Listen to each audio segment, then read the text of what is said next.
Hi everyone, I'm Ling from International Medical University, and today I'm going to present my MAKNA project with the title of Elucidating the Functional Roles of Sphingosine kinase 1, SPHK1, in mediating breast cancer stem cell survival through interferon STAT1 signaling pathway.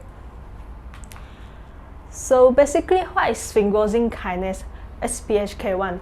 This SPHK1 is actually a conserved lipid kinase which is in charge to convert a lipid called sphingosine into sphingosine 1-phosphate, by which this sphingosine 1-phosphate serves as a bioactive molecules that will act through paracrine and autocrine signaling to induce a series of cellular responses that will promote cancer cell survival, proliferation, migration, and invasion. So generally, it is actually a critical mediator that will actually induce cancer development. So in the context of breast cancer, increased SPHK1 expression has been observed clinically in breast cancer patients, and importantly, it has been found that breast cancer patients who have increased expression of SPHK1 are predisposed to poorer disease outcome. So, and importantly, when we further find out this particular target actually confer endocrine therapy resistance, and it will actually promote tumorigenesis in estrogen receptor positive breast cancer, then we are actually quite interested to look at how this particular target function in breast cancer stem cells, by which this has been remained unexplored until today.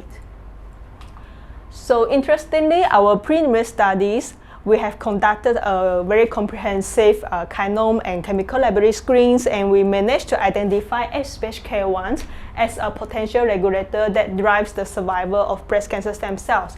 So further analysis found that this SPHK1 expression is much elevated in breast cancer stem cells as compared to non-cancer stem cells over different subtypes of breast cancer. And very important thing is that this expression does help the breast cancer stem cells to promote their survival. So when we specifically target this SPHK1 through gene knockdown in breast cancer stem cells, we found that it would effectively induce programmed cell death in breast cancer stem cells. So of our interest to further explore what are the possible downstream mechanisms that this SPHK1 help to regulate breast cancer stem cell survival, we perform a shotgun proteomic analysis, and the analysis revealed that it is possible that this SPHK1 use interferon STAT1 signaling as a downstream mechanism, which warrant further investigation in this study. Right, so if we look at literature, the literature actually quite supportive in terms of our finding is that the activation of interferon STAT1 signaling is now known as a tumor suppressor in breast oncogenesis, and it serves as a key player that drives the immunosurveillance of cancer cells. And importantly, repression of interferon STAT1 signaling has been implicated in multigenic resistant program to immune checkpoint blockage via inhibition of T-cell mediated tumor lysis.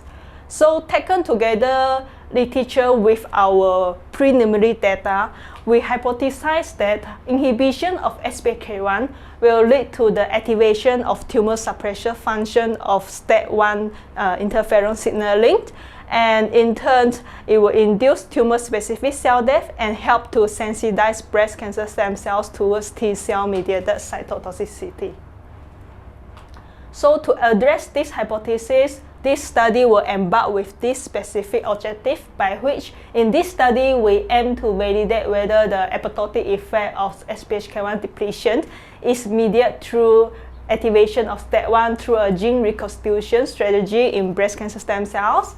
And next, we are interested to look at whether inhibition of SPHK1 will activate the interferon STAT1 pathway and interferon secretion in breast cancer stem cells.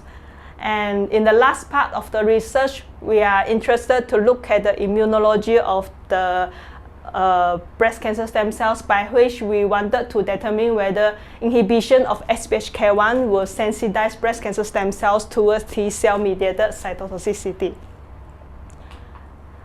So if we move to our research plan first, in order to validate the depletion of SPHK1 in breast cancer stem cell is dependent on STAT1 activation to induce breast cancer stem cell apoptosis, we will first generate a stable pool of STAT1 depleted breast cancer stem cells and then challenge this pool of breast cancer stem cells with SPHK1 knockdown.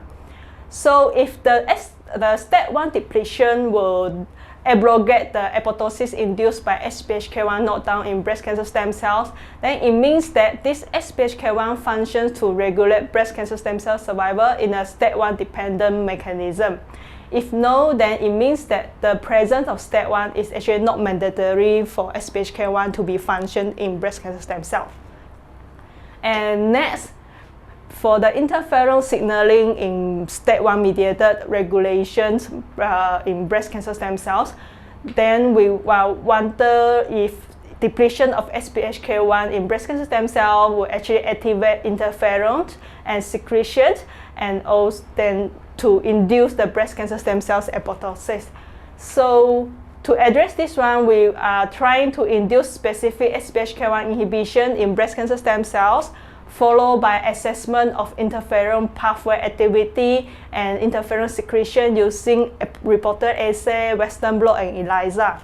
So if the result shows that SPHK1 inhibition does activate interferon pathway and the interferon secretion in breast cancer stem cells, then it means that SPHK1 functions to regulate the breast cancer stem cell survival via an interferon-dependent mechanism. If no, then means interferon signaling is not adopted in the regulatory function of SPHK1 in breast cancer stem cells. And last but not least, the last part of the research, we are trying to look at if depletion of SPHK1 help to increase the activation of interferon STAT1 signaling. Will it actually help the breast cancer stem cells to be more sensitive towards T-cell mediated cytotoxicity?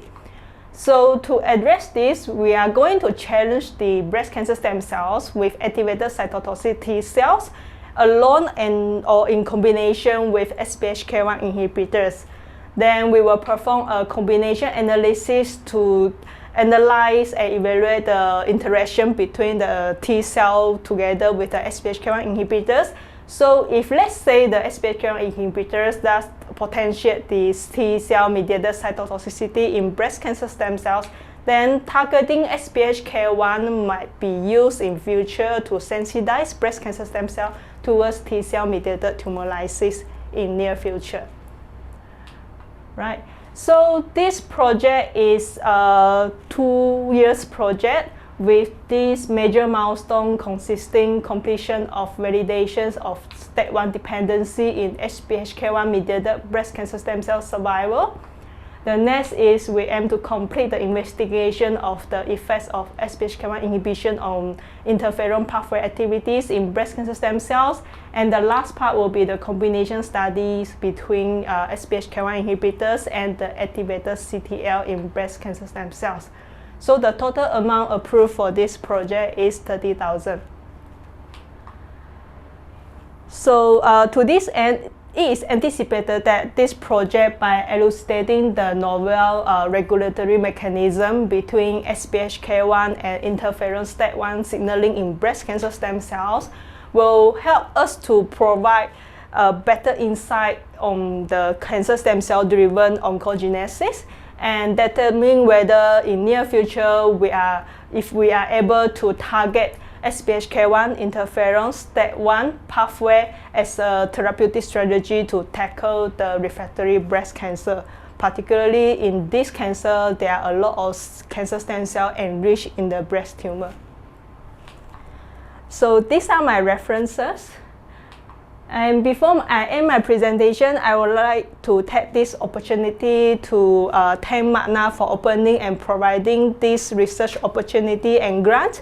And also, I would like to acknowledge my institution, IMU, School of Pharmacy, R&D and research laboratory for always creating a conducive and supportive research environment that allow the possible of this research proposal. Right? This is the end of my presentation. Thank you so much.